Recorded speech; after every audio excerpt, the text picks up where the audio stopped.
Dear students, আজি মই তোমালোক সকলোকে ভিডিঅ'টোলৈ স্বাগতম জনাইছো। আজি আমি ডিসকাস কৰিবলৈ লোৱা টপিকটো হৈছে টেক কুৱেশ্যন। তোমালোকে দেখিছা এড এ টেক কুৱেশ্যন আৰু তাৰ তলত পাঁচটা ষ্টেটমেন্টছ আছে বা সেন্টেন্সেছ আছে। গতিকে আমি সেন্টেন্স কেইটা এবাৰ পঢ়ি দিব বিচাৰিছো। 1. I am never late for school. 2. Each of us join the party. 3.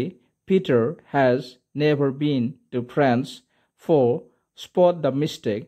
5. David found his purse nowhere. ঠিক আছে, এতিয়া আমি ফার্স্ট সেন্টেন্সলৈ যাব বিচাৰিছো। Number 1. I am never late for school. তাৰ এনসাৰটো হ'ব am I.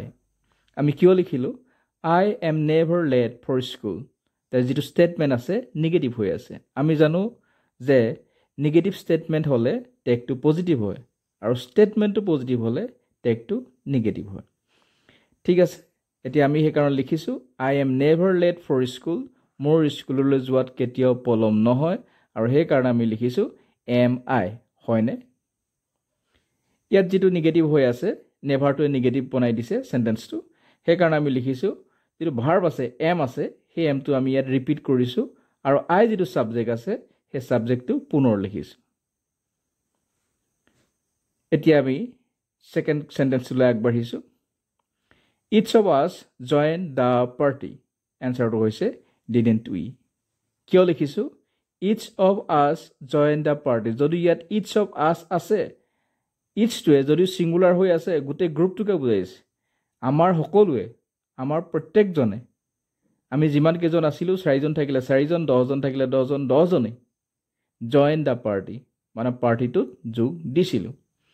গতিকে যেহেতু ইয়াত পজিটিভ বুজাইছে সেই কাৰণে টেকটো অবভিয়াসলি নেগেটিভ হ'ব। কিন্তু যেহেতু ইটস আছে ইটস অফ আস তো আমি কি লিখিছো উই লিখিছো, কাৰণ আমি ইয়াত ইটস অফ আস তো আমি লিখিব নোৱাৰো। ইয়াত লিখিছো ডিডন্ট উই। ইয়াত জইন মানে হৈছে did join, did join, JOIN join. সেই কাৰণে সিম্পল পাস্ট টেন্স থকাৰ কাৰণে আমি লিখিছো ডিডন্ট উই। ডিডৰ পাছত নটটা লগাই দিছো আৰু এব্ৰিজড বা contracted formত আমি লিখিছো didn't we. ইয়াৰ পিছৰটোলৈ আহিছো Peter has never been to France. ইয়াৰ এনসাৰটো হৈছে has he. ইয়াত যেটো স্টেটমেন্ট আছে Peter has never been to France মানে পিটাৰ ফ্ৰান্সলৈ এবাৰো যোৱাই নাই। আৰু যেহেতু ইয়াত নেগেটিভ হৈ আছে সেইকাৰণে পজিটিভ লিখিছো আৰু ইয়াত ভাৰ্বটো ইউজ হৈছে has, গতি has তো আমি ৰিপিট কৰিছো has আৰু পিটাৰৰ ঠাইত আমি হি বহাই দিছো। পিটাৰটো ইয়াত সাবজেক্ট হৈ আছে হেতু নাউন, কাৰণ আমি টেক কুৱেশ্যনত আমি কেতিয়াও নাউন বহাব নোৱাৰো, প্ৰনাউনে বহাব লাগিব। গতিকে পিটাৰৰ ঠাইত আমি হি লিখিছো, আৰু পিটাৰ এজন যুৱক বা ল'ৰা পুৰুষ, গতিকে সেইকাৰণে আমি হি লিখিছো। ইয়াৰ পিছৰটোলৈ আহিছো স্পট দা মিষ্টেক। এনসাৰটো হৈছে উইল ইউ। আমি জানো যে যেতিয়া ইম্পাৰেটিভ সেন্টেন্স থাকিব নেগেটিভে হওক বা পজিটিভে হওক তেতিয়া টেকটো আমি উইল ইউ লিখো। গতিকে ইয়াতো সেই কাৰণে আমি উইল ইউ লিখিছো। ইয়াৰ অৰ্থটো হৈছে স্পট দা মিষ্টেক মানে ভুলটো বাছি উলিয়া, ভুলটো বিচাৰি উলিয়া, ভুলটো দেখুৱাই দিয়া। উইল ইউ দেখুৱাবনে এইটো বুজাইছে। আমি একেবাৰে শেষৰটোলৈ আহিছো ডেভিড ফাউণ্ড হিজ পাৰ্চ ন'হুৱেৰ। এনসাৰটো হৈছে ডিড হি। যদিও আমি ইয়াত প্ৰথমতে বা ডেভিড ফাউণ্ড আছে বা ডেভিড ডিড নট ফাইণ্ড লিখা নাই, তথাপিতো শেষৰ পালে আমি লিখিছো ন'হুৱেৰ। ন'হুৱেৰটোৱে সেন্টেন্সটো নেগেটিভ বনাই দিছে আৰু নেগেটিভ হোৱাৰ কাৰণে ইয়াত টেকটো হৈছে positive. David found his purse ন'হুৱেৰ।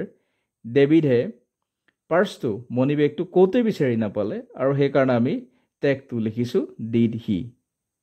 মানে ইয়াত এইটো নেগেটিভ হৈ আছে, নেগেটিভ হৈ যোৱাৰ কাৰণে টেকটো পজিটিভ লিখিছো ডিড হি। আৰু ডিডটো কিয় লিখিছো ফাউণ্ডটো আমি যদি ভাঙি যদি দিওঁ তেতিয়াহ'লে ডিড ফাইণ্ড হয়।